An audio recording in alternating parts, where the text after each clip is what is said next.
Simula pa lamang nga po mga idol ng matanggal ang Golden State Warriors ay sinimula na nga po agad ng kanilang front office na gumawa ng plano para sa darating na off-season. Syempre, isa nga po mga idol sa mga balak nilang gawin dito ay ang pagkuha ng isang superstar sa pamamagitan ng trade o di kaya free agency. Malinaw na kailangan ng kanilang team ng malaking pagbabago sa lineup para maging competitive muli. At kabila nga sa mga superstar na kinukonsidera na lang kunin ay sina Paul George ng Clippers, LeBron James ng Lakers at si Kevin Durant ng Suns. Yes mga idol, tama nga inyong narinig, hindi pa rin naman sinasarado ng Warriors ang posibilidad na pagpapabalik nila kay Kevin Durant na inaasahan na rin namang aalis na sa Phoenix Suns at lilipat muli ng ibang team since hindi nga naging maganda ang resulta ng 2 taong paglalaro niya dito.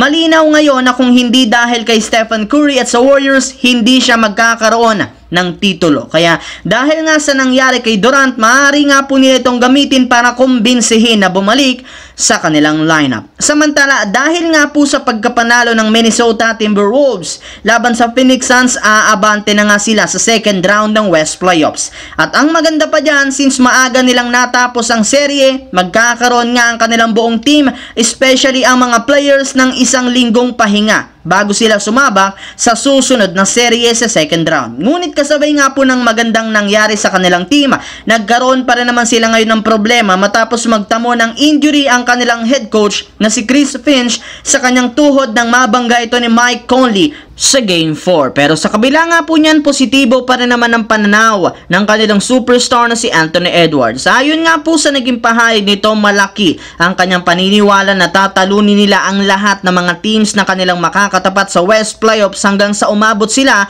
sa NBA Finals. Yes mga idol, kahit man kaka-advance pa lang ng Minnesota sa second round, malaki ang kanilang tiwala na sila ang magre-representa sa West sa championship. Samantala, mismong si LeBron James na ang nagsabi na ang nag-iisang mindset ng Lakers ngayon, one game at a time, since kailangan nga po nilang mag-focus ngayon imbis na isipin ang pagpuwersa sa Game 7. Sa katunayan, sa simula lamang nga po ng kanilang Game 5, maaga nga pong naging agresibo agad ang mga starters sa opensa na siyang rason ng maaga nilang pagkakasabay sa Denver Nuggets. Pero hindi rin naman dito pumayag ng Nuggets agad na magpatalo since nakagawa para naman sila ng paraan para maidikit ang score o talaan sa pag-init muli ng shooting nina Jamal Murray at Nikola Jokic. Sadyang mas lumalamang pa rin naman sa simula ang Lakers. Subalit katulad nga po ng nakalipas nilang laban, inumpisahan nila na naman ang Denver na magkaroon ng scoring run sa simula ng second half na siyang rason bakit nagagawa silang maidikit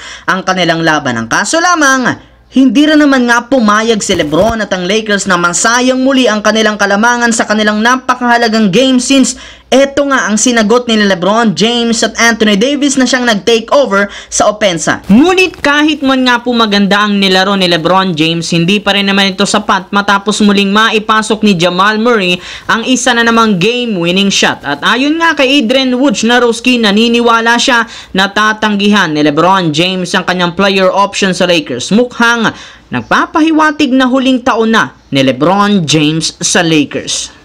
So yun lamang mga idol ang ating bagong video na ating pinag-usapan ngayon. Once again, this is your J-Zone TV. Huwag kalimutang mag-like, mag-subscribe, pindutin ang notification bell sa akin channel para lagi kayo maging updated sa mga videos na pinapalabas ko. Isang malaking shoutout sa lahat mga idol. Maraming salamat po sa panonood ninyo.